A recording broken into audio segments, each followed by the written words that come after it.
Imagine a world where your worth isn't measured by your mind, but by the power flowing through your veins. Lu Cheng opened his eyes to a classroom filled with laughter, but the air felt cold. He didn't know it yet, but it was currently the biggest joke in the school. While everyone else was preparing for the unified examination, Lu Cheng was slumped over his desk, exhausted, drained like a man who had spent the entire night fighting for his life. Well, he did anyway. The teacher's voice cut through the room like a jagged blade. It wasn't yelling about math or history. It was screaming about key blood. In this world, if your blood doesn't have enough power, you are less than nothing. The minimum level to even work as a manual laborer on the construction site is 0.8. Now imagine Lu Cheng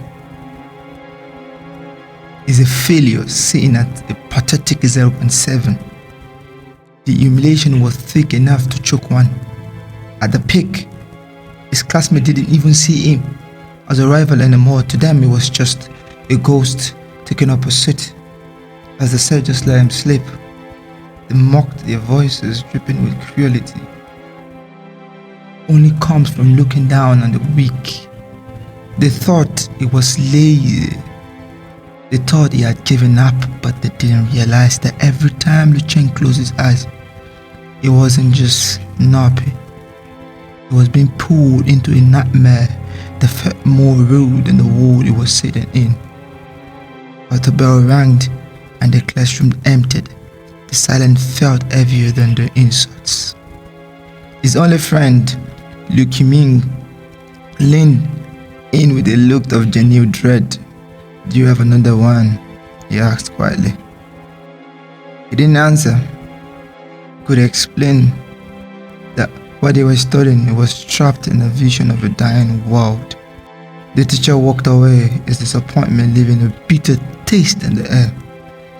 But as Lu Cheng looked down at his hands, something felt different. The nightmare hadn't just taken his energy this time. It had left him with something else. And very soon the people laughing at his 0.7 blood level were going to realize that some nightmares are actually premonitions.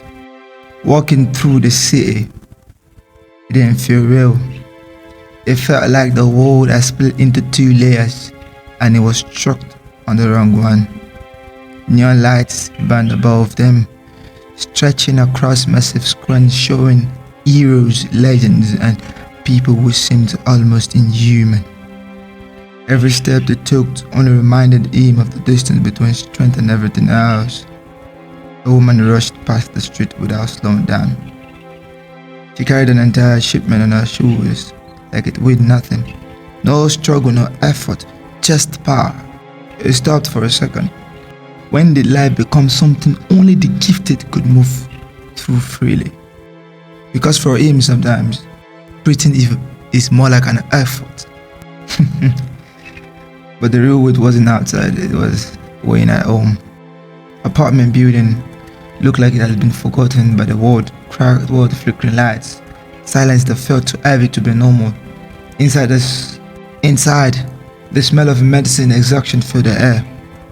His father sat on the hot sofa, jaw tight, trying to hide the pain in his body. His mother carefully adjusted 8 parts on his back with practiced hands, like she had done it too many times already. "Don't worry," his father muttered, forcing a smile. "It's nothing serious." But his hand betrayed him. They were shaking. He noticed. He always noticed. "I'm home," he said softly. His mother turned immediately, forcing warmth into her expression like it was an armor. She handed him an apple, small, simple, heavy with meaning. But before he could speak again, his father suddenly sat up, straighter, like he remembered something important. "I have something for you," he said. His voice changed. Not weak anymore, or tired, but excited. The room went silent. Even the air felt like it passed.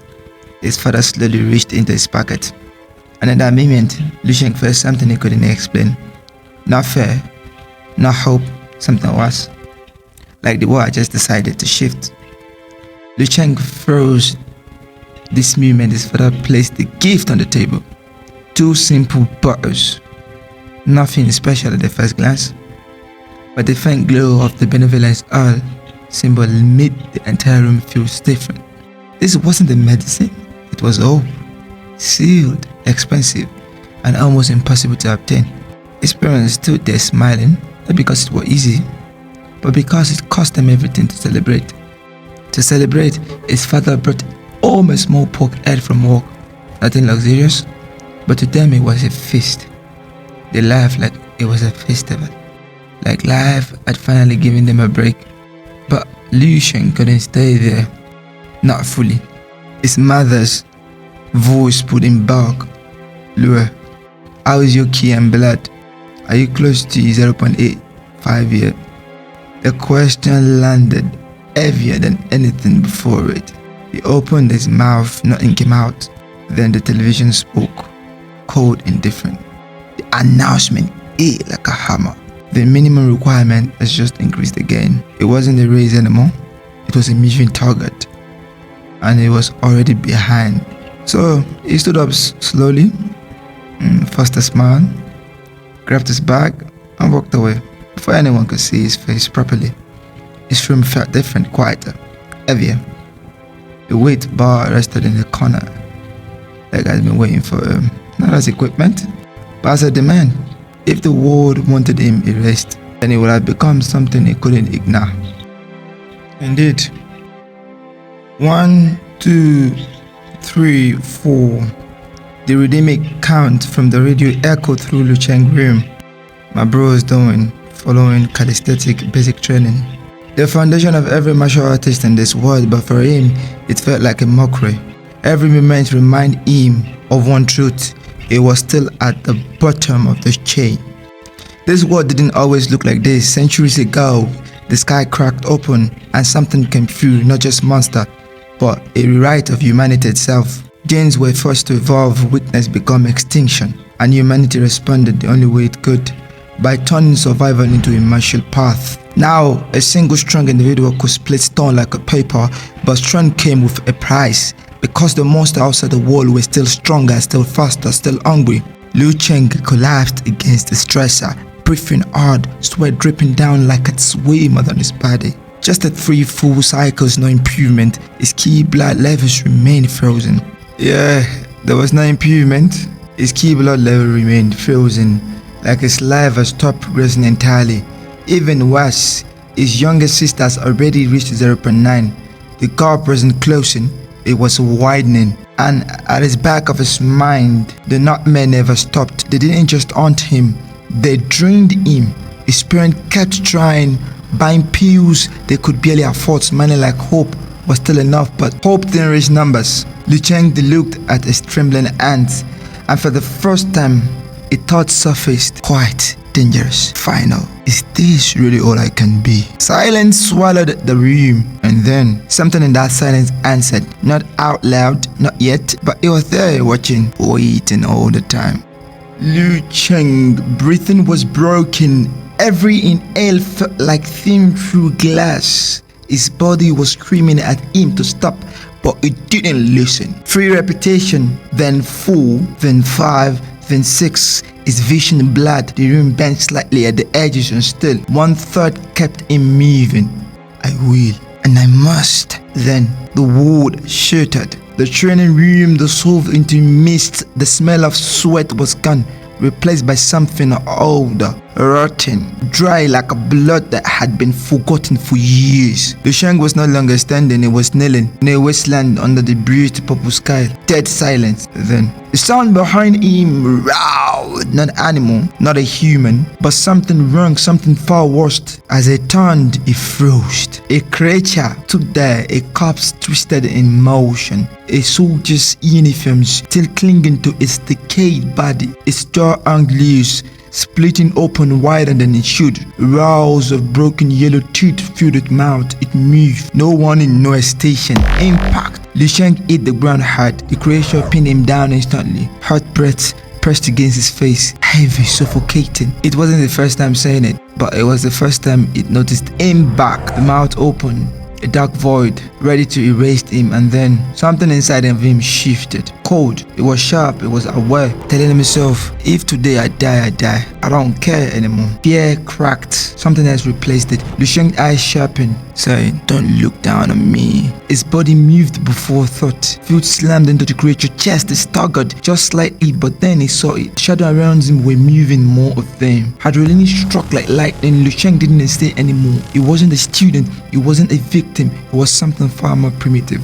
A row tore out of the truth as he lunged forward. No technique, no form, only survival. He grabbed the slab of a jack stone, heavy, real. The creation turned, but too late. Impact, not once, but twice, and again. The sound of stone breaking flesh echoed through the wasteland.